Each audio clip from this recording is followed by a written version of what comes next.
real thing. No, that's crazy. Like, wait. So you can just find them? Yeah, no, they just exist. Wait, so there's just like one? No, there's plenty of them. Wait, so there's more sheep than Dr. Sheep? Yeah, most of them don't have medical degrees though. I see. I understand. I don't. Okay. Well, let's get started. Okay. This is Rule of Six. We're here in the Rule of Six studio again with a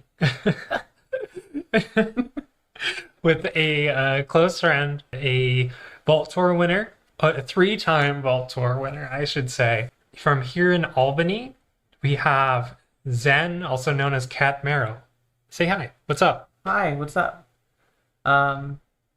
Yeah, that's me. That is you. I won the Rochester and Germany Vault Tours in Alliance, and I won the Baltimore Vault Tour in Archon. It's true. Yeah, it's true. I believe today we're mostly going to be talking about Alliance, though. It's true. Yeah. Yeah. I know this is a topic near and dear to your heart because it's like the way you enjoy keyboards right now. Yeah, yeah. Seemed to be like what got you really excited to compete this year. Specifically playing Make It Woe, and then like seeing that success and like, I don't know. I feel like last year or even like earlier this year, it gets frustrating not seeing results, but like it's really good to see you flourishing now. Yeah, no, I appreciate that. Yeah, Archon, at least, for me, has just really not been like hitting, I guess. So just I feel like in Alliance, I've just been able to have more control over the game and, more control over like, my approach to the game. And I think that's something that if more people tried Alliance, they would be able to experience that like a little bit more, control over what you can play and the archetypes that you have access to. As far as Alliance going forward goes, coming in November, after Worlds, presumably, we're going to be having a new restricted list for Alliance. And I just wanted to, talk about that and also like your opinions about what should be restricted, how the restricted list should change. Because I think at this time, the restricted list is not doing as much as it should to bring about, I think, the kind of gameplay that makes Alliance as good a format as it can be. Well, let's start there. What is the kind of gameplay that's good for Alliance? I think Alliance has a lot of potential to be a much more interactive format than Archon can. I think right now, like, combo decks in both formats are probably the most dominant. But in Alliance, there's more ways to sort of sprinkle in, like, control elements into your decks to, like, interact with these combo decks. Right. You can choose to include these pieces, or, like, specific pieces, whether that's something like catch and release, or a Dysania-like effect, scaling, or artifact control, turn control. Yeah, exactly. Well, in Archon, not everybody owns, like, Jacques, right? Or these, like, decks that can control and, like, disrupt game plans. Yeah. In fact, most people don't own Jacques. Yeah, most people don't own Jacques. I can only think of one. That said, so that's, I think, what makes Alliance an appealing format, but the restricted list as is, like, just a little bit misguided. Yeah. Maybe that's not the right word. I think it fails to consider, like, context sometimes, right? So maybe, like, it isn't appropriate from, like, a game design, like, holistic perspective. Yeah. Like, what is the outcome of these things? It's more maybe responsive? Yes, it's actually definitely too responsive. One, I think, really big issue with the restricted list is that it is, like you said, purely reactive, and new sets, when released, just go entirely untethered. For like a year. For like a year. I wonder if, and I'm really wondering if for Amber Skies and Tokens of Change, if come November when the Alliance list gets updated, if those are going to be touched at all, or if they're going to, if Ghost Galaxies and say, well, we've not really had much time with these sets, maybe we should give it an entire year before we touch them at all. right? I I'm don't kind of think worried about that. I don't think unless we see these sets in like top 8 or top 4 that Ghost Galaxy is going to consider it personally Hmm. because of how they reacted in the past to different combos. Yeah. And in fairness, I think they also have like preemptively banned things that never became an issue, right? Like FOF transponder, and Holofest. I don't think if they were removed from the restricted list would have any impact. I think the idea there was specifically that they were trying to react to Legionary Trainer, Hmm. right? Uh, like a very powerful tool for like this archetype of Scholar aggro. Hmm. And then the thought was to actually create a cost to that because just putting Legionary Trainer doesn't restrict anything, right? Hmm. Because of the way the restricted list works, you need to have another card that becomes prohibited by including the restricted card. And so they chose Befuddle, which I think is the only relevant one. I don't think Bryozork is even on the list. No. Yeah, so that seems like a like kind of a miss to me. Yeah,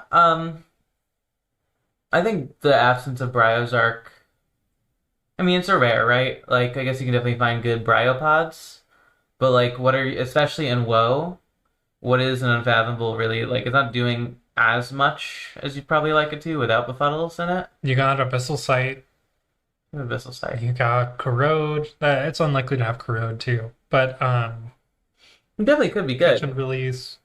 Yeah, definitely could be good. Plunder. Plunder, yeah, that's a That's a really good great card, one. actually.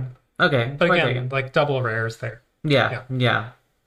No, it definitely could be good. I think definitely, specifically saying you can't run Legionary Trainer and Befuddle together does enough to really hold the Legionary Trainer Scholar archetype back It's true. and probably makes it okay with Bryozark. Yeah, probably. I do think Legionary Trainer and a Bryozark are particularly like lethal combo, more so than perhaps Befuddle is.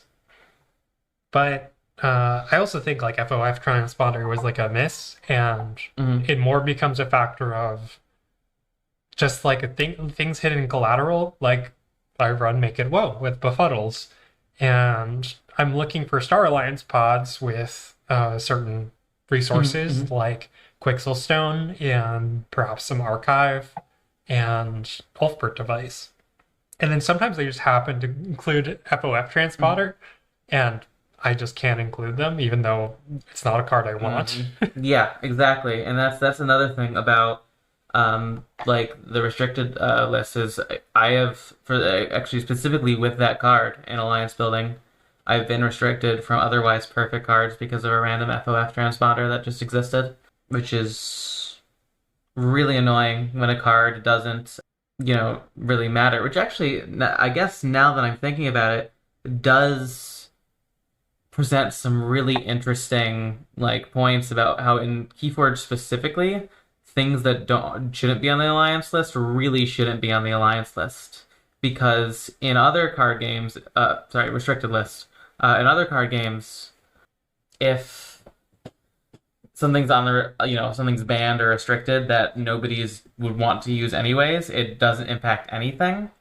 But if a card is restricted, it can actually like that like shouldn't be quote unquote from a balance perspective.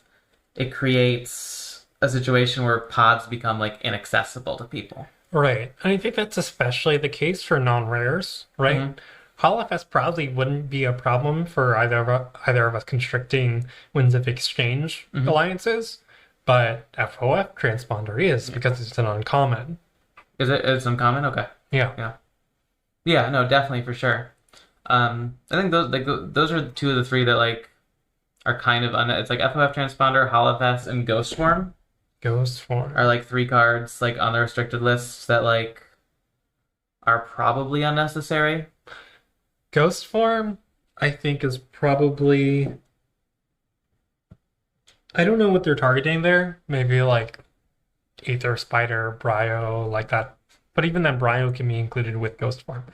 But that said, it's a rare enough card. It's rare than a rare Yeah. that I think it's okay. to be included. Mm-hmm. But then we get to a set like Mass Mutations. Yeah. In Worlds Collide, two common cards are Mm-hmm. banned, right?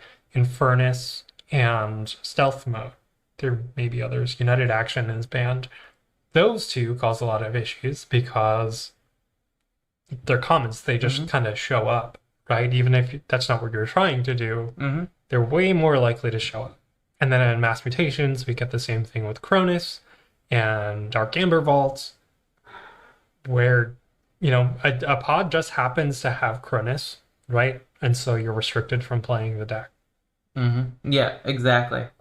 And I think that kind of brings me to one other like big thing I wanted to mention is that the alliance list as it's structured this time does kind of ignore context, right? And Chi does acknowledge context that like cards can exist in like, entirely different contexts. That's why something like Scrambler Storm is not banned, or sorry, rather restricted, while Stealth Mode is restricted despite being identical cards. Well, they're different rarities. There are different rarities, but I think existing in the context of Worlds Collide Star Alliance for Stealth Mode is a significantly strong. Well, yeah, I mean, first of all, different rarities is part of context, I suppose, the context I'm referring to. Right. Um, and also, existing in Worlds Collide Star Alliance is a different context than, Coda Logos and maybe AOA Logos. I don't think so, though. Yeah, I think Worlds Collide particularly is not a set that has been opened up. I mean, people have seen success with it as counter meta picks, but specifically in fighting against Martian Generosity, Key Abduction decks last year. Things like Punctuated Equilibrium and Stealth Mode do a lot of work there. But that said, I don't think it needs to be restricted with Stealth Mode. Like, Yeah. what is happening there? Yeah, I mean, I don't think. I guess there's definitely a discussion of whether Stealth Mode should be on the restricted list or at all. But I think in particular, not being able to run Stealth Mode and Infernus next to each other is really brutal for people trying to make Worlds Collide alliances work. Infernus, it kind of does need to be on the restricted list because, well, hold on, the card's also printed on in Mass Mutation.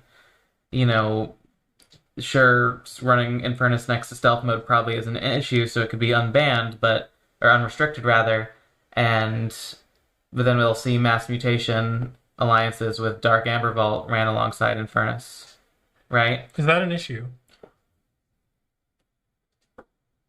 I would probably say so because I think Dark Amber Vault is potentially insane, but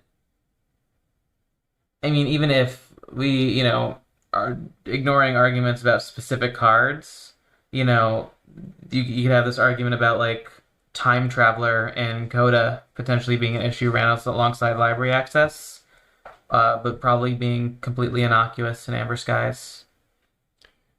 Right, in Amber Skies. I could see it being very different for AOA, though. AOA, well, what does AOA have restricted? Oh, Martian Generosity. Yeah, right.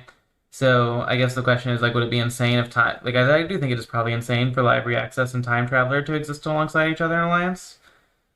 I don't really think that's the case as much for Martian Generosity and Time Traveler, but I think people would I think have definitely people could. opinions Yeah. that disagree there. So what is the answer here? How do you introduce context into a restricted list? Well, what I would suggest is set specific restricted lists, Okay. right? Like, okay, Coda has library access, Time Traveler, um, to get in the restricted list, but Amber Skies is a set that also has Time Traveler, which I guess I might be speaking too soon saying Time Traveler is completely innocuous in Amber Skies. I expect it will be. Um, but, knock on wood, I suppose. But you could have an Amber Skies Alliance restricted list where it's not listed there, right?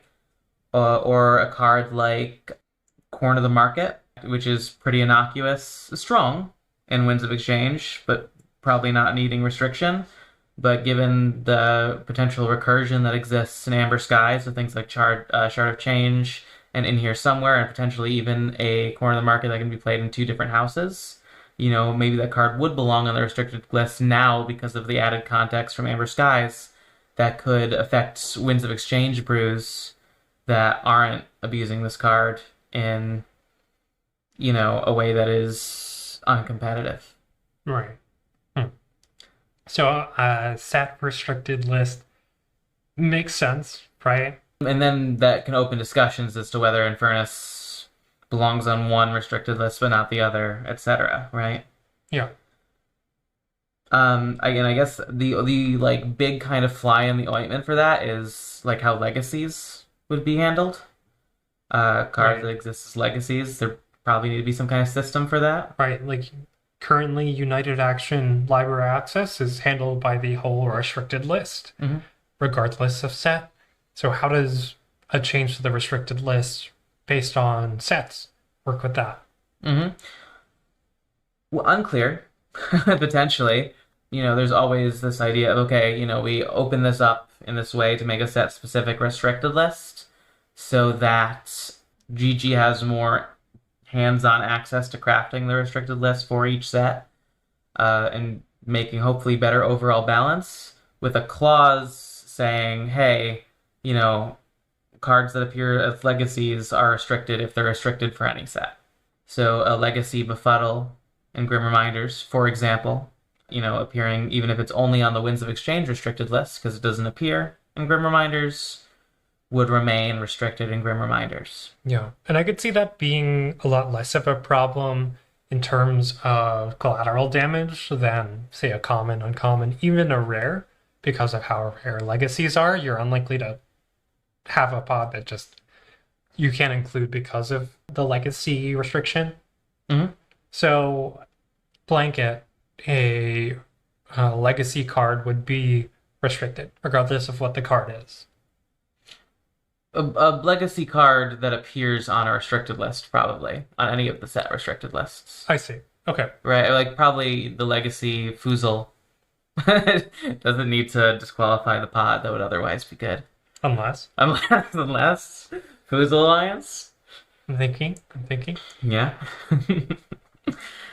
As far as like would GG adopt such a system, really my hope for GG right now is that they're at least considering that, hey, a yearly alliance list is not a yearly alliance restricted list is a little too slow. Absolutely. Yeah. I think we're seeing the same thing with erratas, right?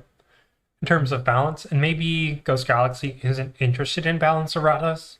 In fact, Ghost Galaxy has never made a balance errata. If you count Ecto Charge as a correction, as they phrased it. They really did. They really phrased it as just a correction. They perhaps have no interest in that kind of errata, and they see flight to it. Yeah, which I have very mixed feelings about. I think we're experiencing a bit of that in Archon, where there's some. I personally feel fatigue over Winds of Death and Dr. Xyloxyl Frex, Mhm. right? And I could see feeling fatigue in Alliance over cards that have been extremely strong all season. You still have to continue to face, right? Consider Missile Officer Myers. Consider Well of Memory. Maybe. Yeah. I could see that. Yeah, cards that are wild but absent from the restricted list just because of the timing when release windows of said restricted list. Right. So, what do you think? Like, by the time a new set releases, so that would be every 6 months? Yeah, definitely at least, right? Because I think, right, I don't know Ghost Galaxy's balance philosophy. I don't know if they're even have Alliance in their head at all when they're designing cards, or even Archon maybe, but besides the point, right? I don't know if they have, like, I'm assuming that they're mostly focused on making the game fun to play in Archon, right? Balanced in Archon, however much effort they do put into balance. And Alliance is something that is kind of an afterthought that they'll, tackle with the restricted list. Right. They want people to break it, and then if something becomes a bad play experience or feels overwhelming to people, they want to answer that, is what it seems like. Yeah. They want to answer the feelings of a season rather than designing it as a game. Which, I guess it does fit in with the Wild West of TCG's philosophy that Keyforge has always had, even with FFG. But yeah, like a year, and even 6 months might be a little long, especially if a new set releases. Like one or two premiere events, I think should be enough time to see if there's anything I don't know. I don't think having a restricted list or release or update potentially every 3 months would be an insane request. Right. And it doesn't even have to have an update, right? Yeah. It could just be a window for updates. Yeah, there can even be a non-update update. Like, hey, here's the update of the restricted list. It's not updated. Right. Yeah. And if we talk about updating every 6 months, I believe the release schedule is April to October-ish. Like usually the pledges are March to September, but release, quote unquote, is 6 months apart. So if we talk about October every year, then Worlds is the only event affected by that change. Which, okay, yeah, that's actually kind of bad. That's kind of really bad because I think usually, I guess, like even, as far as narrative goes, I think you want to see the alliances that qualified for Worlds playing at Worlds largely. Anyways, right? Well, then we get to the situation we're at where an entire season, and the season being a year, goes by between changes. Yeah. I think it's fine. I think the compromise there is okay, maybe have like a mid-season, restricted list update, sure, but like literally in October, a month before Worlds. Probably, delaying until November for that one might specifically be wise, right? Because So what if it was every 3 months except for October? So it would be January, April, July.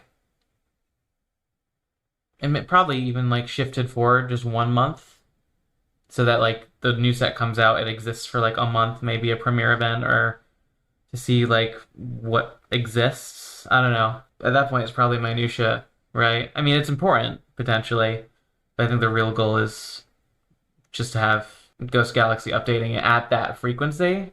And I think once they're there, I think then that discussion can go into like, okay, what exactly are the exact timing windows of these, 3 month I see that. release dates? Because I mean, as interesting and it is to discuss this ideal world where what are the timings of these 3 month restricted list release dates might be even like very hopefully putting the cart before the horse a little bit. Yeah, that's Right. fair. But yeah, as far as specifically this coming restricted list, presumably after Worlds, is there like what kind of cards do you expect to be added? I would hope Well of Memory and Winds of Death would both be on the Really? restricted list. That's interesting. I think Winds of Death is a really problematic card in Archon. I think it presents far fewer issues in the context of Alliance. I have similar feelings about Key Abduction. Yes, that's true. Honestly, I would like Key Abduction to be errata. I've stated this opinion before. People don't like erratas, especially to cards that didn't feel good at one point. And I mean, the argument is that the card draw, the efficiency is the problem. The overrate efficiency or near broken efficiency is what is the problem, and then Key Abduction is like the symptom, right? Yeah. But if we're talking about all these problems, Key Abduction is the common problem, and it is fundamentally broken that you can have multiple key cheats that allow you to forge for 0, right? Yeah. Yeah. There's Data Forge, right? So maybe is Data Forge a problem? No, of course not. It's one amber more. Right. Is it also Worlds Collide exclusive? Did I forge? I think so, but I Right. could be wrong. So there's the. Oh, it's also in Dark Tidings, right? I'll take your word for it. Yes, because Data Forge and Honor's Kesis could both exist in the same pod, right? Again, context matters. So maybe Data Forge isn't a problem because it's never been broken because those extremely efficient cards do not exist in the set. Although we've seen Frog Legs find extreme efficiency even in the second turn. Really cool alliance, by the way. One of my favorites Yeah. right now, Yeah. just as far as just cool, clever, fun brews. Yeah. Honestly, it can show up in the first turn if he's not going first, right? Yeah, I can show up fast. Yeah. United Action together, punctuated equilibrium, right? Doesn't United Action need? It's United Action's alpha though, right? Yes. So, but any cards that enter play during a United Then Action allows turn, you more. Okay, yeah, the allow wording for of United. I understand now. yeah, Yeah, I guess it could. Yeah, yeah. But is Data Forge part of the deck? I think it is. I played against Froglegs just like yesterday or the day before or something. As of recording this, Right. I So don't remember. maybe Data Forge is a problem, but it is within a specific context and Worlds Collide. I don't think it's really possible to break it, but key abduction consistently is shown in sets that can break it, right? So I don't Yeah. see why it shouldn't receive the same restriction as Forging an Alliance or Ectocharge got, where they require you to have 6 amber, forging for 5 hmm during your turn. It's quite good. I mean, also, I think some of these like issues of context would also be solved by this idea of set specific, like restricted. Like, do you think, like, as far as like from a alliance health type, do you think the triple battle fleet key abduction, 4 Nepenthe seeds, library access, triple phase shift, coda deck is an archetype that's unhealthy for alliance? I don't think so. I think that sort of combo exists within a space that is able to be played around, right? Mhm. It seems precarious, right? And I think if there is a aggro combo list, that kind of combo is exciting and requires a lot of work, right? Mhm. And Nepenthe is a very vulnerable spot for the list. Yeah.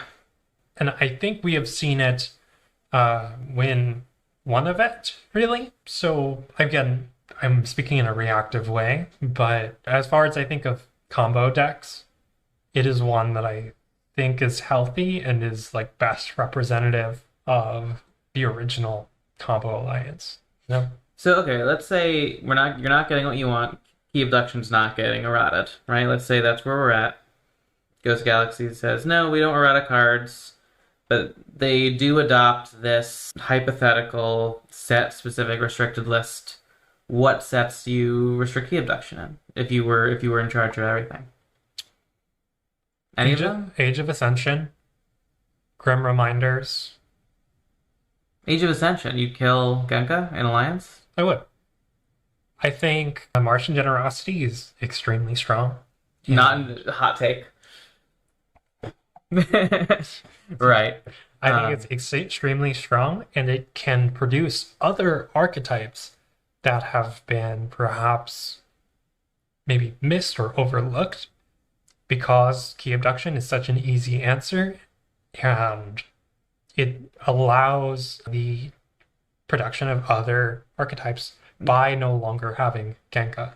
And I think the same thing happens in Grim Reminders, where I've spoken to you and many other people about Grim Reminders Alliance, and every time they try to find a combo that requires thinning their deck or finding a perfect combo to forge keys, they are simply harder than key abduction. I always say you could just be doing key abduction, right? If you have all these cards, Yeah. just key abduction. Yeah. Now, your list is an exception because you're able to play Befuddle repeatedly. Right, yes. That's because you're going in a different direction. You're rather thinning your deck down extremely fast. But for the most part, as far as acquiring cards and amassing like a key cheat plan, key abduction is just far and away the best, and there's really hard to argue or find another answer than key abduction. I agree. But on the other hand, I don't actually see what AOA and largely GR has some other very niche tools up its sleeve. But I largely don't see what AoE is really doing that much anymore in Alliance with Genka killed. AoE can produce extremely good tempo decks, you know? It's got Dysania, it's got pretty powerful shadows. Its logos is incredible. You've got Punctuated Equilibrium, Glimmer, Nature's Call, Grasping Vines. Yeah, and like the helper bot, Nature's Call stuff, where you like play three helper bots, get house cheats, Nature's Call them all back. Right. Yeah, yeah, right. And I guess if you want to do the big card draw stuff, Battlefleet, Nep Seed, Key Abduction stuff still exists in Coda, Right. right? And if we go to AoA and we say we want to make an alliance, generally, again, you have to find a really good reason not to play Kenka. And nobody really has yet. But by removing Genka, even for a season, you get to see new creativity. Mm-hmm. So I guess that's also a good thing to point out. Like even for a season, if Genka gets restricted and taken out of play for a little while, that's not it. It's not over. If it turns out you're wrong and that's actually not a good thing for the game, it's not. We can always step back. If you, as this hypothetical head of Ghost Galaxy, Which I should be. Yeah. which you should be exactly, yeah, we're to you as the entity, the soul balance coordinator for Ghost Galaxy, were to say, this was actually a bad idea. I made a mistake, which you wouldn't make a mistake. Mm-hmm. Then you could, always go back on that. It's a good way to treat the Alliance restricted list. Is not something like things can, be adjusted, come off the restricted list again, right? Yeah. Which is why I would like a little bit more proactive banning. Like, I don't know. Like, not literally ban things with the set as it comes out, right? But just like we said, a faster ban cycle. Your point with like, okay, think Key Abduction is healthy in Coda and not healthy in AoA and GR, even though I'm not sure I totally agree with that. I take that as a given, this set specific restricted list would allow that. As far as Key Abduction goes, I think GR Key Abduction game plans are largely a little too slow. We have the list I played in Rochester that is able to win on turn 2 to 4 pretty easily. Most turns, most games. Is that Wadka though, or is that Mom MDR? It's Mom MDR and Wapka. Yeah, so like is the issue there, like I would say the thing that really needs to be checked there more is like Mom MDR, right? I think Mom MDR gives it an extra turn, so perhaps. Yeah. In this world where you're saying Key Abduction is restricted in GR, is this also a world where Winds of Death is restricted in GR? Yeah, so they're not played together. So Wadka is not playable in GR, even though it's highly playable and it's an archetype in Archon that's very strong. Right. Yeah. Okay, and do you think? I think Wadka can probably exist fine, maybe just not alongside Mom MDR, right? Like, because this would be a great way to do it, is you could put Key Abduction on the restricted list, leave Winds off. Winds can be a very useful card for other game plans, and say Missile Officer Myers is also on the restricted list, right? Right. And I would say that your alliance in Rochester is probably pretty close to a tier 0. As much as it looked like a chump on the Yeah, screen. yeah. I realized what I'm saying. I tested that matchup afterwards out of curiosity, and I was incredibly lucky. I know we chatted privately about this, but that's like a 90-10 matchup for. Yeah, pretty much. It was incredibly lucky for me to be able to pull that out. But in general, that is an incredible alliance that is largely unfair to play against. And like, okay, like let's say Mom MDR, like let's say we don't have Mom MDR anymore. What's the strongest way you build a Wadka alliance? Let's say a restricted list, something like, Well of Memory, Missile Officer Myers, and Key Abduction, maybe Island, for the sake of argument. Those cards end up on the Grim Reminders. Like, how do you turn that into a potentially tier 1 alliance that could be problematic anymore? Well, you run 3 Key Abductions, and That's pretty good. That is pretty good. I guess there's You also the play, quantity aspect of yeah, you play Boo. Boo wins in here somewhere, and pretty good. there's your turn two win. Potentially, but that's like a lot of cards. It's true. I think a lot of alliances turn to win, right, if they're built properly on a high roll. If you include those cards, I think that's probably a very solid alliance at that point. Yeah, I Like, also think we're in a place where there are now more cards that mhm. interact with your opponent's archives that perhaps Winds of Death is okay in Alliance. And also, cards like Dysania are incredibly accessible in Alliance, while they're incredibly inaccessible in Archon. Right, but now we even have commons that interact with your opponent's archives and Right. ambush guys. Yeah. Right. And how many sets is Dysania printed in? I know it's Coda. I think it's AOA. AOA, I think it's Worlds Collide too. Worlds Collide, and Vault Masters 23. Right. Yes. Vault Masters 23. That is a very funny side effect of this potential like set specific restricted list, whereas there will be like a Vault Master 23 restricted list. And there's nothing on it. Yeah. Yeah. Like I don't know. Just nothing. Maybe Mhm. they can put one card on there and it still wouldn't do anything. Right. I think stealth mode's in this set. Yeah. I think Yeah. whatever you're doing, go nuts in Vault Master 23. Yeah. Yeah, power to you. You actually start with a Keyforged if you're playing Alliance and Vault Master 23. But yeah, no, it is an interesting thing I hadn't considered until you said Vault Master 23. hmm But probably not really an issue. We'll see. Yeah, We thought there were no issues with Dark Tidings, and maybe there aren't. I still think there are. I think that Alliance is fine. I think it's too cool so that'd be an issue. I also think it's quite unique. I'm not sure if you can obtain pods like that. Well, the Untamed specifically is ridiculous. What, it's triple waste knots, Key Frog, Mushroom Man, like like punctuated one bunker. One? I think it's one pump. Yeah. And Yeah. also, I think we were talking about like Data Forge earlier. Like, I think having seen that play, doesn't most of its forges come from like Waste Not Key Frog? I thought it was just usually its last one. Usually the last one. I don't know. I haven't seen it played enough, I guess. Mhm. But like, there's Honor Ski sets, right? And you could probably Key Frog twice. I mean, you get enough amp just playing things. Right.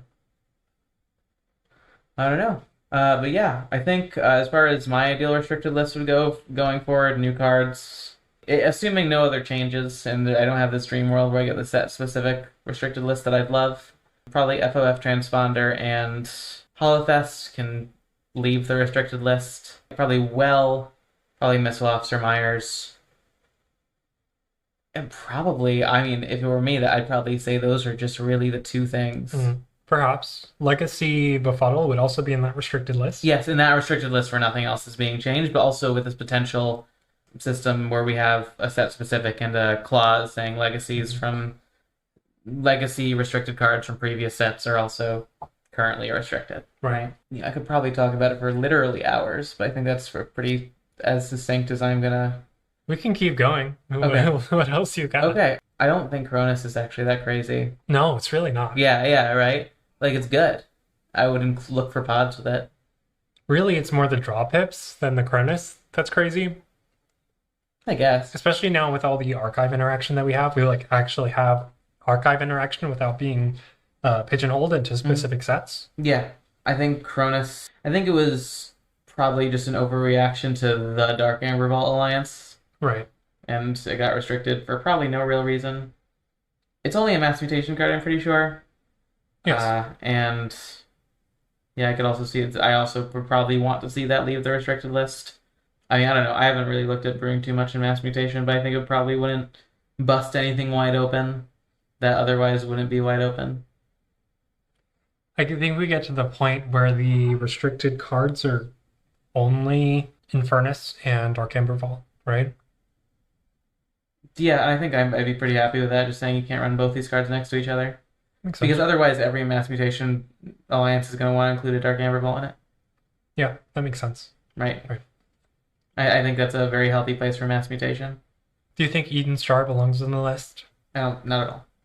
It seems pretty healthy in a Alliance meta. Where we're at, Eden's Jar is a very interactable piece. Yeah, I think the far less interactable piece that I don't think anyone has ever talked about is Bornet's Touch. Right. I think has better claim to the restricted list than a lot of stuff that's currently there. right? Right. So perhaps Born Its Touch and Stealth Mode.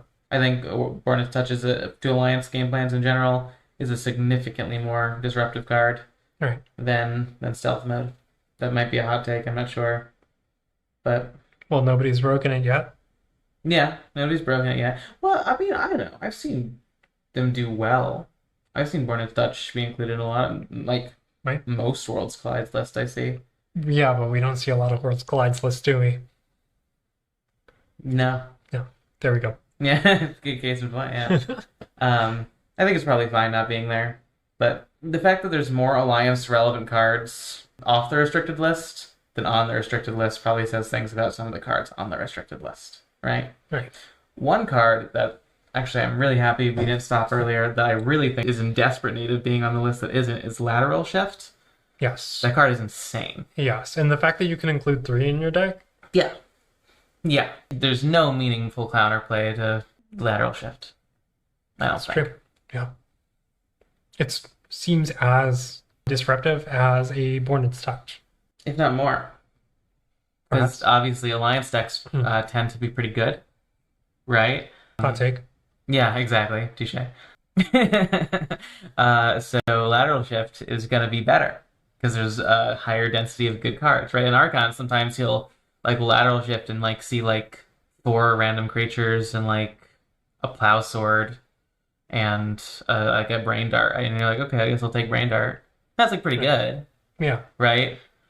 But you're not going to see like Martian Generosity as often. You're not going to see Well of Memory as often. You're not going to see all these things that are really good as often. Also in Alliance, losing a turn is sometimes losing the game, right? Yeah, losing a turn is losing probably potentially like a third of the game. Yeah, like a third of your entire playtime. Right. Right? Because Alliance can end on turn 2, it can end on turn 1. I do know that at least the one I used in Germany is like really close to being able to win on first player's turn 1, which is very silly because it can discard Missile Officer Myers, discard Mom, right, to get 1 house cheat, play Boo with 2 discard pips to do it again, right, and then like start doing things from there to like because it has 2 MDRs, it can get the Boo back. I don't know if the math totally works out. I think it almost can. Bit of a tangent, but yeah, usually like Alliance is fast, so losing time is really good. Making your opponent lose time. Right. Right? Yeah. So yeah, Lateral Shift makes sense. Lateral Shift should be there. Yeah, actually, so that's I think probably all the additions I really want to see. Yeah, like in total, Missile Officer Myers, Well of Memory. Lateral Shift. I think that's all I said. I think Corner of the Market should be on there, honestly. I see that's I think if we're sticking around with this idea of non-set specific, I agree. You don't think it should be restricted in Winds of Exchange? No, not at all. I think it's totally fine. I think Winds of Exchange, it's going to really struggle to like play it every turn. And giving your opponent's archives for a while is really dangerous in Alliance. It's true. Because you just kind of lose to a battle of late, right? I mean, that's kind of arrogant for set specific, right? Like, yeah, leave it alone in WoW, restrict it in Amber Skies, potentially. Right. Which, I mean, obviously, I think it should be given its time in the sun in Amber Skies, right? Because Amber Skies just released.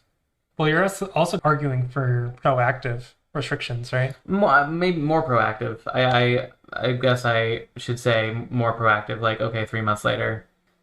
React faster. React faster. Yeah. Which, yeah, not like, wow, GR came out, Well of Memory looks busted in Alliance, let's never let it show. Because there's some really cool stuff that it did.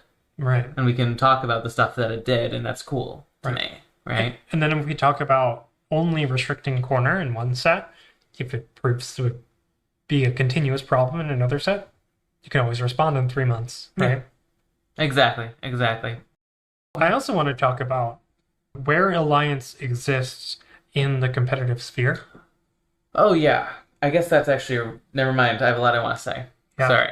But for starters, to have a quote-unquote premier event not be streamed doesn't sit right with me. Like, I guess I most felt this in Rochester, where I played 6 extremely strong games against a bunch of opponents, and I thought played them well. And then the only games that got shown were at the final table, and then I look like a chump, you know?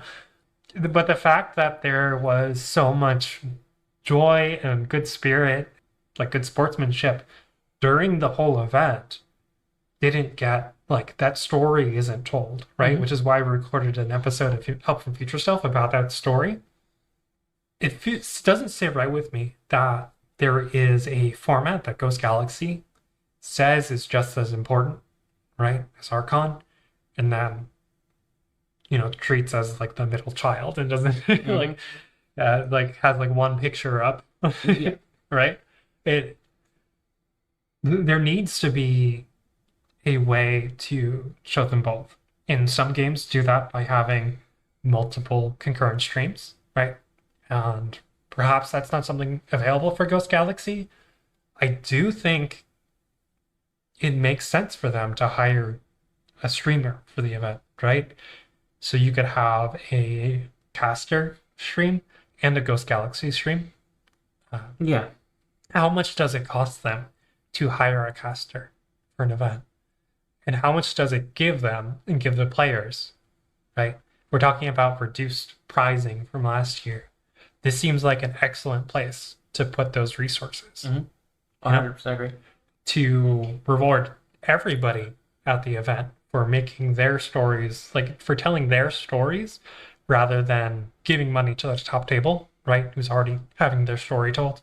That said, one of the answers is to have a hired caster, right? Words taken right from my mouth. Yeah, totally agree. Yeah, I do think it makes a lot of sense. We have it in every other game. We have personalities who are great on stream, who love doing it, sometimes prefer it to playing, you know, and who are loved for it, right? People who have, in some cases, kept the game going by streaming during COVID, Mm-hmm. you know? Yeah, totally, totally, totally. I 100% agree with all that. I guess the other thing, as far as like giving Alliance the attention it deserves, well, I guess, I mean, regardless of how it's treated by Ghost Galaxy, I think it is, I guess, important to acknowledge that, you know, among players, Archon is still the most popular format, Sure. right? And that's fine. And Alliance, among the three premier formats, is the least popular format. Yes. I guess I'll talk briefly about what Canadian Nationals is doing coming up. Is they're running Alliance and Sealed Alliance side by side, and then Archon on its own day, rather than running Alliance and Archon side by side and Sealed Alliance on its own day. Yeah. Right? And I think a lot more people would enter Alliance if Archon and Alliance happened on second days and Alliance happened alongside Sealed Alliance on the first day. And I know a lot of the times the Sealed Alliance event, which is I think should be treated just as the other two premier formats, but sometimes also gets a little shunted in different ways than Alliance, I think. But I know it happens on the first day because maybe a lot of people don't make it for the first day of a Vault Tour, right? But I still think the pros outweigh the cons of running Alliance and Sealed Alliance side by side, even if that makes, a couple people who would have played Alliance, three or four more people have slightly more difficult travel days. True. I think that Archon and Alliance share more DNA than Sealed and Alliance do, right? I think people who are huge Sealed proponents who say that Sealed should be the primary format are generally disinterested by Alliance, right? And Alliance players who like to have control and like yourself, control and the ability to choose and develop counterplay, find that Sealed lacks that. Yeah, and I guess I wasn't even thinking about it like that, but you make a great point, right? Sealed Alliance and Alliance, despite sharing the part where it's Alliance, are really the antithesis of each other, Right. right? As far as preparation go, and Archon sits somewhere in the middle. I mean, probably still closer to Alliance in terms of preparation, but still somewhere in the middle. I think there's going to be very few people who are like, darn, I really want to do both these formats. Right. Both these formats are like so precious to me. Yeah. And I hate that I'm missing out on one because of this change. I know, at least personally, I know zero people like that. I'm sure there might be one out there. If changes are made, that restrict access to certain things, there's gotta be somebody that it affects poorly, but I think largely it'll affect the greatest number of players positively. Right. The Venn diagram probably looks best there. Yeah. Right. I think there might be the least amount of overlap. And that said, maybe Ghost Galaxy needs to have a study of this, right? Yeah. Yeah. No, Uh, absolutely. I don't think Greg Alliance exists who just wants to play both Alliance formats no matter what. I know Greg Alliance You know actually. Greg Alliance? I'm sorry. Yes, I find that sometimes Alliance feels compulsory to people who are given access to it, and then other people look forward to it as like their main event, you know? Mhm.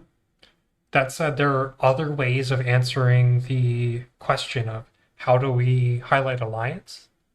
Here's a hot one, but I honestly think Alliance could be better served by being a showcase format.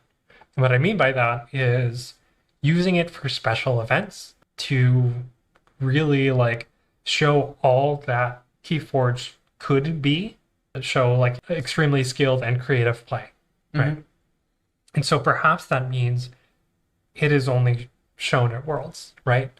Or it has its own event, right? Instead of Archon and Sealed and Alliance, perhaps it's a two of three, a Alliance only event, an Alliance and perhaps Sealed. Interesting.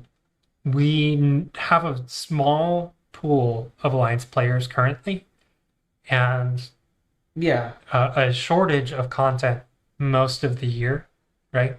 So what if Ghost Galaxy invited people to have a alliance, like hold an Mhm. alliance invitational again to highlight new things, maybe ask people each to bring a different archetype, right?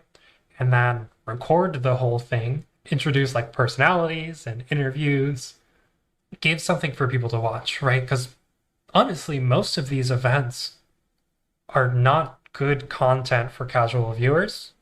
Even like the streams are, not always like readable in terms of what the cards are, or you don't know much about the players.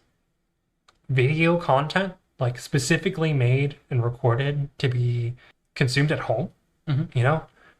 I think could really benefit Keyforge and give people a reason to think about Keyforge in their like everyday. Yeah. I definitely agree. But I think it can be both and, right? I think that's awesome and would be necessary. But I know like half a dozen people who would be quite upset if Alliance no longer appeared at vaults, right? Right. Like I don't At think every vault. at every vault, yes, Yeah. because I mean, right? Like some people travel a lot, but what if Greg Alliance, who can't make it to every vault tour, the one that's 2 hours away from Greg Alliance, doesn't have Alliance at it? Fair. That's Yeah, fair. I really do think the biggest obstacle for Alliance's growth is that people who might not travel to that many events would have to choose to play it instead of Archon, Yes. Yeah, that's right? true. But I would disagree on that being the biggest problem. You don't think that's even the biggest thing? I think the biggest problem is the perceived wall that you hit in playing Alliance. Not only in seeing the ridiculous decks that people play and thinking you have no chance at creating something like that, but also thinking about creating an Alliance deck and wondering which set you're even going to play, and then knowing that there are so many combinations of houses and cool things. And then not only that, but decks you could combine. And then having to test out which ones you like is extremely daunting to new players. It's really hard to get started. And I think having somebody there to tell you that it's possible and to help you through those choices is extremely important, but not something that everybody feels like they have as much as, people with a voice say like, "Hey, I'll help you." Yeah. I think what Alliance needs is a starter, right? A way to get people into Alliance in the same way that Archon does, right? You open an Archon deck, you play Archon, right? It's that simple. Something that introduces a pre-constructed Alliance pod could make a lot of sense. Something that has good things, not part of any sort of broken plan, but like a good backbone, right? The best support that a set has that anybody can use and register could make a lot of sense. Even if the rules say you can only have one in your entire deck. I'm not even sure that would even be necessary, right? Because I mean, like if they're gonna be just generic support themed pods, I'm not even sure if combining said pods would even be particularly strong. But if that rule Yeah. exists, could not. Right. But I understand what you mean. But if there were a $15 product you could buy and say you've got a amazing third of an alliance and say I only have to think of two more houses, reduces the possibilities in a way that can be a good thing, right? It eliminates analysis paralysis and limits the possibilities in a sense of reducing the need for exception, right? Reduces the need for hunting and paying for something really strong. These decks don't have to be perfect, but they can include cards like Sloppy Lab Work and Phase Shift, right? They don't even have to have library access. Perhaps they have no restricted cards in them so that you truly can use it anywhere. And then we come into problems with a restricted list changing. I mean, there's some cards that will probably never leave. So I can't imagine Power Creep gets to a point where library access is no longer a relevant card. I mean, Right. fingers crossed, right? At least. Would these pods be set specific? Like some just key pods exist, like a generic. They might release like a generic Coda logos, a generic AOA logos, a generic, like a generic GR Geistoi, like the utility pods Right. that exist in each set, right? Yeah, I think that, like, is that what you were thinking? Yes, exactly. Yeah, I think that'd be fine. And I think not having restricted cards is good. You got like a Coda logos that has like two phase shifts, two sloppy lab works, maybe even the library access, or maybe not if it's depending on how we treat these pods with the restricted list. Yeah, you could make them totally like very reasonable because you don't want to, I don't think, release the most like crazy version of the logos pod that everybody would want to use. Yeah. But like also like the bad quote unquote cards would be still cards that if they trigger could benefit a game plan like Ganymede Archivist or Mother, right? Mhm. Just like a generically good, Yeah. like generically decent cards. Yeah. Yeah, yeah, or like let there be a easily purchasable triple nep seed pod, right? Sure, And yeah. these pods don't all have to come out at once. They're gonna be like new Season. product advertised. Like, hey, like we're releasing some Coda pods, releasing some, Star Alliance pods that are accessible for like, it'll help people through the door. I totally agree with everything. Yeah, I'm on no notes. No, no. No notes. And then perhaps when they introduce each of these, maybe they all have like a different border or something, right? Yeah. Or perhaps for winning an alliance event, the first and second place get a cool like bordered alliance pod, right? And maybe they won't use it, Yeah. but they could provide it to somebody, or perhaps over a season amass a cool alliance, even if they don't want to play it, right? Yeah. Have something to show, Yeah, totally. or even to lend to somebody. Yeah. Oh, totally, totally. Yeah. Yeah. Or like if you're at an event where somebody's able to play Alliance and they didn't expect to be able to provide like three pods to them and say, hey, like if you have a pod you really like, you could swap it in here, right? Or you could even just play this. Like Yeah. makes it easily accessible. And sure, it's not gonna win the event, right? Like it's not. It Like might. probably. I mean, you think you want to like because like it's just gonna be like mostly like support pods, right? Like pods that don't contribute to a specific game plan. Right. Oh, if you mean if you run all three. Yeah, Sure. yeah. Oh, yeah, yeah, yeah, yeah. If you run all three, yeah, yeah, exactly. Okay, so I was misunderstanding you then. Never Yeah. mind. Yeah, no, I think that'd be great. And I think the main objection, at least that I can anticipate, is Keyforge is supposed to be unique, like a Yes. unique deck game, Right. right? I don't think that's actually that big of an issue. Yeah. Um, That said, identical pods exist. yes, And now we have identical decks sometimes, but rarely. identical pods in unique decks exist, Hmm.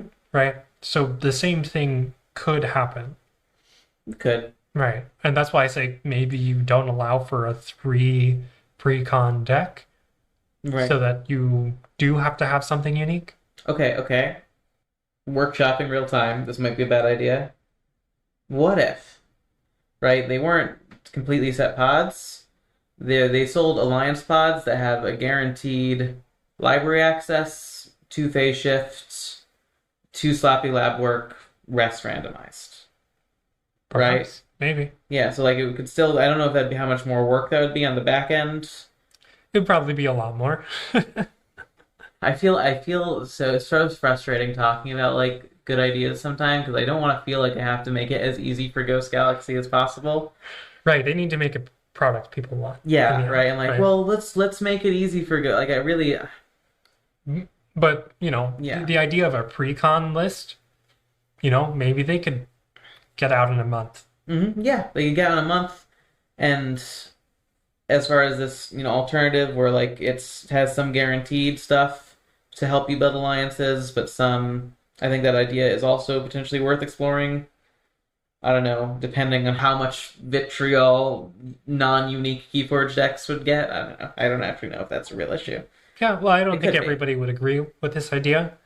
I do think, though, that if we want a larger alliance base, this is a good way to do it. Having a place to start is so important for people, and a place to play alliance of local events, right? Yeah, that's Right. such a good point. Yeah, exactly. Local, like I have never, without roping somebody else into it, played Alliance at like a local. I've never had four people in the same place to play alliance Yeah, outside of the Voltor. yeah. And even then, like you sit down to play a game with somebody. Like I had at Voltors, I'm like, "Do you want to play Alliance?" And they give me this look like I was like, "Do you want to play Yu-Gi-Oh right now?" Like I could have said yeah too, Yeah, and I get the same look from them. yeah. Like what? What is wrong with you? You know? Which should I don't think should be the case. I don't Right. like that at all. Being able Right? to say like, "Hey, let's go play Keyforge," or even somebody new, like say like somebody's interested in Keyforge, and say, here, let's go buy you like Hmm. a pod and a deck, and we can go play like a sealed alliance, but like get an idea of what alliance can really look like, Yeah. right? Yeah, no, for sure. And I've actually like two people recently I've been showing the game to. We're both I like explained, the game. I explained like the three major premiere formats, and they're like, "Whoa, Alliance is what I'm interested in." Yeah. And they're like, "Let's like, how do we do this?" And I'm like, okay, so You need a billion decks to so start. first step is play Keyforge for 6 years. The next right, like it's not literally six Yeah. years, but like point stands, and that sucks. Befriend an alliance Voltor winner, Yeah, like, which if anyone wants to do, my DMs are open, just to be clear. But there needs to be an option offered by the company that produces the game, not like just trusting the community to.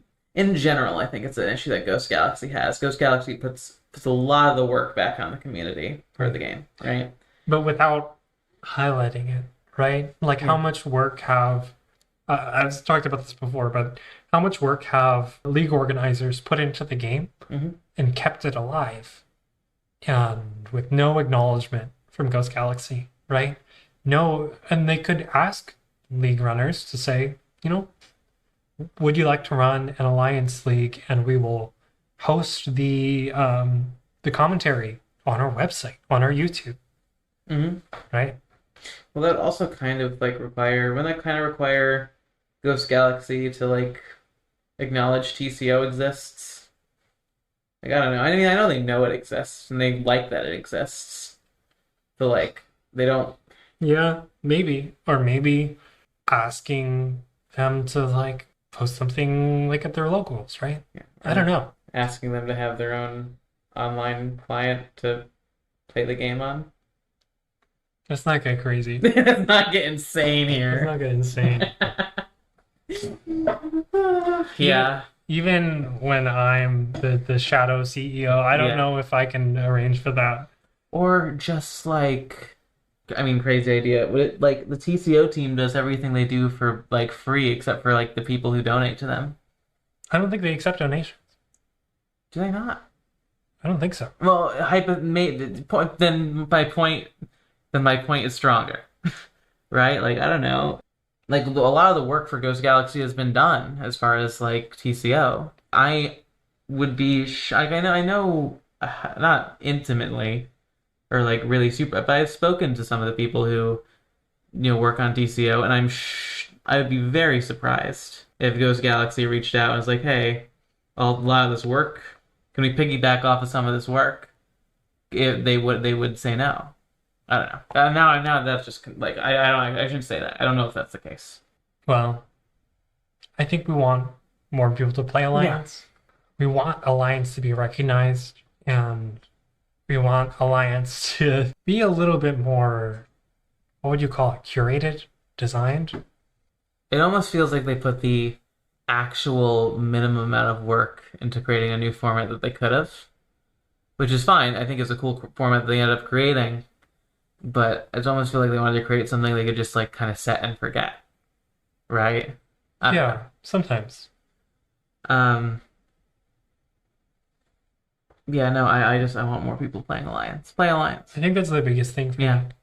I want more people playing Alliance. And I know you say, hey, maybe it shouldn't be at every premiere event, but I want, like, I think the end goal of anything should be have enough people playing it so that it is played at every premiere event. Right. And I Yeah. guess that's my point is I want to get people playing first, right? They had the event first. And then Actually, I mean, the first Alliance event was very well attended. Philly Alliance was super, and it was like, because it was the Wild Wild West. The deck that won it, are you familiar? It was like a cleric deck. They oh, used, the Whirlpool Cleric yeah, deck? Whirlpool, Cleric, Hymn to Duma with Yeah. Pincerator. That was sick. And like that's like I think what I want people to get back to because there's like definitely we need Jimmies, the Jimmies of I Keyforge. think you mean Timmy's, but yes. Jimmy's, And Timmy's, I don't Timmy's know. and Jimmy's. Jimmy's, Timmy's. I don't mean this is a welcoming space for all Emmys Yeah. and no one else.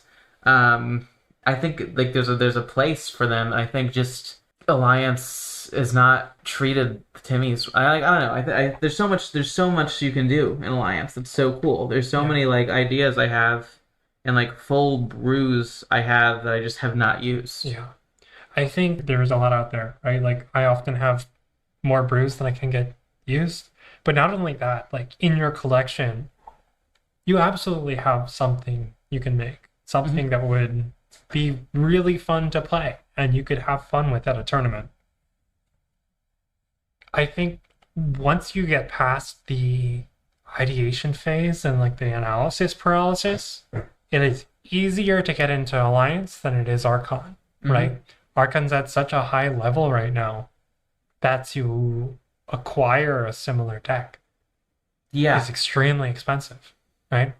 There's so many decks in Archon where I look at my entire collection of 1,000 decks probably at this point. There's probably many people who have much bigger collections. Look at my entire collection that were even if I was expressly counterpicking that list, I would have nothing. Right. And that's just not an issue in Alliance. Right. Really. At all. That's more your point. Yeah, Alliance is actually like secretly way more accessible. Yeah. It just doesn't feel that way, and I understand why it doesn't feel that way. And I think eliminating that impression of it being if it's inaccessibility is critical. Right.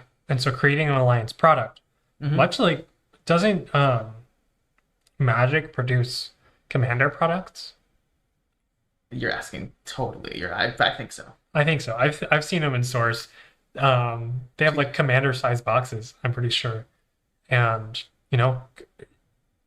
having a product is one way to recognize it and make people that are getting started in the game or showing up to locals think that it is something real. Yeah. Oh my God, it's so funny. I know somebody who. Okay. Yeah. Up until I know somebody was at a different local scene than ours, but they had started playing the game not when Grim Reminders came out, slightly before, like right at the end of WoW. Grim Reminders came out, was getting its retail release. They started playing, and they had not heard of Alliance until the Martian Civil War event. And they were like pretty into the game too for like a new player. They're like pretty into it and pretty much digging it, right? With like all they didn't know it, like, new player, right? But they just were completely unfamiliar with Alliance. And Right. they're like, whoa, this is cool. If you did not look at attending a vault tour or read the TRG, then there's no way to know about Alliance actually. No, there's no way to know about it. There's no way to know about Alliance. Right. So maybe this Alliance starter comes with a rulebook and the In the current restricted yeah, lists. or a QR code to the restricted list. Yeah. Yeah. And like one or two or even three generic, like maybe like a generic Alliance toolbox deck of like 3 pods, and like, hey, use this to build off of, right? I even building my alliances, my alliances change so much. I start with like a very basic outline, and I don't care if it's not good. Right. I want to be able to hit the idea that I want to do, and if it happens on turn 9, it happens on turn 9, then that's too slow for alliance, right? Like way too slow for alliance, but then I can work from there. Yeah. I think Absolutely. that's an approach I recommend taking now, if you're trying to build alliances, but also it's an approach that Ghost Galaxy should guide people into Yeah. with the Absolutely. product.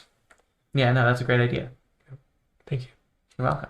When You I'm should, Shadow CEO, yeah, on your Shadow CEO. first thing I do. Okay, well, I want to end this episode, but we've got a little bit of listener mail. Okay. Somebody wanted to share a rule of 6 that they're a big fan of. So Ketzer writes in, first time writer. Nope, this is the second timer. So Ketzer writes in again. I discovered a couple of combos in my Amber Skies name deck. The first one is pretty common, but if you have 2 Indigo Halyards against an empty board, at least one of them is ready, and your blue key is forged, they can rule of 6. It's like double Gray Riders, but with more hoops, but at least the new house has a common rule of 6 combo. The second combo is in House Geistroid, and both more convoluted and rare. 4 cards are Echo Fly, Doppelganger, Veil of Ectoplasm, and a Strong Feeling. 3 uncommons in a rare. The Doppelganger copies Echo Fly to lengthen the combo, but 2 Echo Flies will work half as well. The Veil of Ectoplasm captures Amber onto as many friendly Geistoid creatures as it can, and ideally you want both Echo Flies to capture at least one each. Then Strong Feeling can ready all of those creatures, allowing the Echo Flies to pull back the Veil, and Feeling to repeat the process until they're out of Amber or until you hit Rule of 6. You can also Rule of 6 with just Echo Fly and Strong Feeling if you capture enough onto Echo Fly somehow. I had this second combo set up to go off against my opponent yesterday. I used 1 Veil to capture 3, and used Strong Feeling to dump it all, then used the final Echo Fly action to get back Veil. I ended up putting Doppelganger next to the Echo Fly, which pressured my opponent to finally ignore the insurance policy and take out the Echo Fly promptly. I think so there's actually a really strong deck that Vargas plays called Rich, which has a Echo Fly Strong Feeling combo. Now his happens to show up with a capture pip on the Strong Feeling, so it actually goes right off. Seeing these kinds of rule of 6 is like really cool, as jank as they can be. And honestly, like playing against them for the first time is like both really fascinating and kind of exciting to see, as much as you might be getting to absolutely watch. Mm-hmm. Strong Feeling is like one of my favorite Grim Reminders cards. Yeah. No, that's cool. I was not familiar with Vargas lists. I know what you mean. It has the capture boost on the Strong Feeling, right? Not the Yeah. Echo Fly. On the Strong Feeling. Yeah, okay. Yeah, so yeah, that's really cool. Yeah. This deck also has a Parabite, which is play Reap, a friendly creature captures 1. So the Parabite can keep itself going. Oh, yeah. Yeah. Yeah. That's pretty cool. That is really cool. Ketzer later on, after writing this mail, opened another deck with 2 more fun Rule of 6 combos Okay. involving Brainstem Antenna. So it's got a Brainstem Antenna, which makes a creature a Mars creature and allows it to continue to ready as long as you play Mars creatures, and has a Snudge. So after you reap with it, you can return a flank creature, which may be Mars, and continue to play it out. Rule of sixing Snudge. Yeah, that's really interesting. And that can happen. Is there any other stuff that can happen up until now? Snudge and Brainstem antenna? I feel like Coda. is Snudge and Coda? Yeah. Why have I not? I feel like we would have encountered this by now. I guess not. That's cool. It's cool. Yeah, It's that's very cool. cool. That is really cool. And it has another one with the brainstem antenna on an Echo Fly. There is a nice to greet you, which readies each Mars creature. So on Echo Fly with a brainstem antenna, you ready your entire Mars house like 6 times, maybe. Yeah, I could see how that could be good. That could be pretty good. Yeah.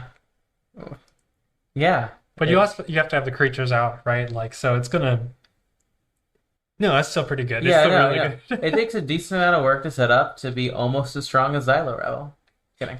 But yeah, no, it's really cool. Potentially stronger. Potentially Right? stronger, Because if yeah, you're ready because the you have a whole whole board. rather than 2 creatures or 1 creature. I think probably takes still a little bit more effort, Yeah. which is probably, I mean, effort that's potentially worth it, right? Effort that's probably healthy as well. Yeah, yes, healthy. Yes, yes, yes. I agree. I think that's a really cool combo. I agree.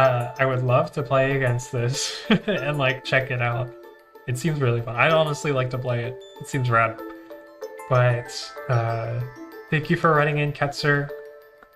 That's all we got for this episode of Rule of 6. Zan, you want to say bye? Yeah, I want to bye. Bye. Goodbye. And don't forget to pull your archives. Later.